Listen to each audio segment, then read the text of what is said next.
शकुंत माथुर की एक बहुत ही कमाल की कविता है दोपहरी। अब नाम सुनकर तो लगता है कि भाई गर्मी के एक दिन की बात होगी, लेकिन असल में जब हम इसकी परतें खोलना शुरू करते हैं तो हमारे समाज की कुछ बहुत गहरी और कड़वी सच्चाइयां सामने आती हैं। तो चलिए आज इस कविता की गहराइयों में उतरते हैं। कविता की पहली ही लाइनें हमें सीधा उस माहौल में फेंक देती हैं। मतलब इन्हें पढ़ते ही वो जलन, वो घुटन महसूस होने लगती है ना। ऐसा लगता है मानो हम खुद उस तपते हुए आसमान के नीचे खड़े हैं। पर ये सिर्फ मौसम का हाल नहीं है दोस्तों, ये तो बस स्टेज सेट हो रहा है एक बहुत बड़ी कहानी के लिए। तो सबसे पहले चलिए देखते हैं कि इस जबरदस्त गर्मी ने आसपास के माहौल का क्या हाल बना दिया है। जरा इस इमेज को सोचकर देखिए। तारकोल की काली सड़कें सिर्फ गर्म नहीं हैं, वो जलते हुए अंगारे बन गई हैं, मानो सब कुछ भस्म हो जाएगा। ये सिर्फ गर्मी का लेवल नहीं बताता, बल्कि ये उसकी तबाही मचाने वाली ताकत को दिखाता है। और ये सिलसिला यहीं नहीं रुकता। सोचिए जरा, छाह जो हमें गर्मी से बचाती है, कविता कहती है कि वो खुद जल गई थी। मतलब राहत की कोई गुंजाइश ही नहीं बची है। इस जलन से बचने का कोई कोना, कोई पनाह नहीं है। तो देखिए क्या क्या शिकार हुआ इस गर्मी का। सब कुछ, सड़कें, छां, पत्ते, यहाँ तक के पेड़ भी बेचारे कंकाल जैसे खड़े हैं। ऐसा लगता है जैसे गर्मी एक राक्षस है जिसने सब कुछ निगल लिया है, जिंदगी का नामो निशान तक मिटा दिया है। लेकिन क्या इस वीराने में कोई जिंदा भी है? जी हाँ, अब कहानी में एंट्री होती है उन लोगों की जो इस आग में जीने को मजबूर हैं। और देखिए जिंदगी का पहला निशान, एक अकेला तांगा इस जलती तपती सड़क पर बिल्कुल अकेला। और उसका ये अकेलापन उस दोपहर के सन्नाटे को और भी ज्यादा भारी बना देता है। और फिर ये लाइनें आती हैं जो दिल दहला देती हैं। चाबुक एक सांप की तरह उस बेचारे दुबले घोड़े की जलती हुई पीठ पर बेरहमी से पड़ रहा है। ये सिर्फ एक जानवर का दर्द नहीं है, ये उस बेबसी और क्रूरता की कहानी है जो जिंदा रहने की जद्दोजहद से जन्म लेती है।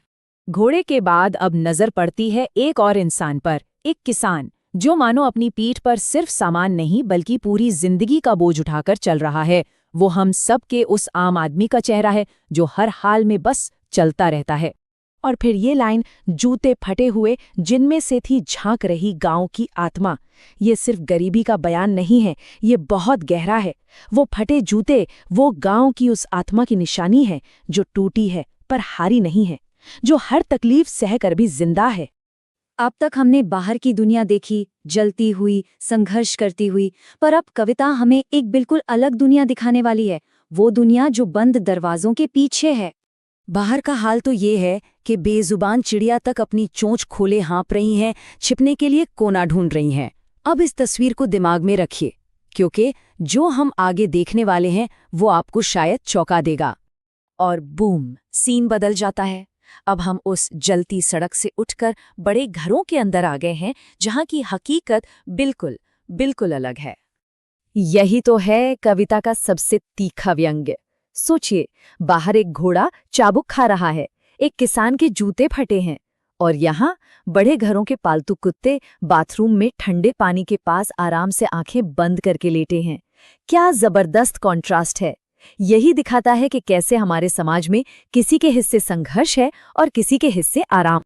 तो ये हैं वो दो दुनियाएं, एक ही दोपहर में, एक ही शहर में। एक तरफ चाबुक खाता घोड़ा, दूसरी तरफ ठंडक में सोता कुत्ता। एक तरफ फटा हुआ जूता, दूसरी तरफ बंद दरवाजों के पीछे का आराम। दोपहर की इस गर्मी ने मानो समाज के इस बंटवारे को नंगा करके रख दिया है। दिन तो जैसे तैसे गुजरा, पर क्या शाम कोई राहत लेकर आई? चलिए देखते हैं। अरे राहत तो दूर की बात है, यहाँ तो शाम की हवा भी दुश्मन बनी हुई है। वो थप्पड़ मारती है। ये डर इतना है कि शाम हो गई पर किसी की हिम्मत नहीं हो रही बाहर निकलने की। तो नतीजा, वो शाम जो आम तौर पर जिंदा दिली और रौनक से भरी होती है, वो भी आज बिल्कुल खामोश है, वीरान है। लगता है जैसे दिन भर की गर्मी ने शहर की सारी जान ही खींच ली हो। तो इन सब तस्वीरों को, इन सब किरदारों को जोड़कर देखें तो आखिर ये कविता हमें बताना क्या चाहती है, इसका असली मतलब क्या है। तो बात सीधी सी है, ये कविता सिर्फ गर्मी के एक दोपहर के बारे में नहीं है। ये जो दोपहरी है, ये दरअसल हमारे समाज की उस कड़वी हकीकत का प्रतीक है, जहाँ एक तरफ संघर्ष की आग है और दूसरी तरफ आराम की छाँव। गर्मी ने तो बस उस खाई को और गहरा करके हमें दिखा दिया है। और कविता यहीं खत्म हो जाती है, पर हमारे लिए एक बहुत बड़ा सवाल छोड़ जाती है। ये कविता भले ही कई साल पहले लिखी गई हो, पर क्या आज कुछ बदला है? क्या आज हमारे समाज में ऐसी दोपहरी नहीं है जहां कुछ लोग जलती सड़कों पर अपनी जिंदगी घिस रहे हैं और कुछ बंद कमरों की ठंडक में आराम कर रहे हैं? सोचिएगा जरूर।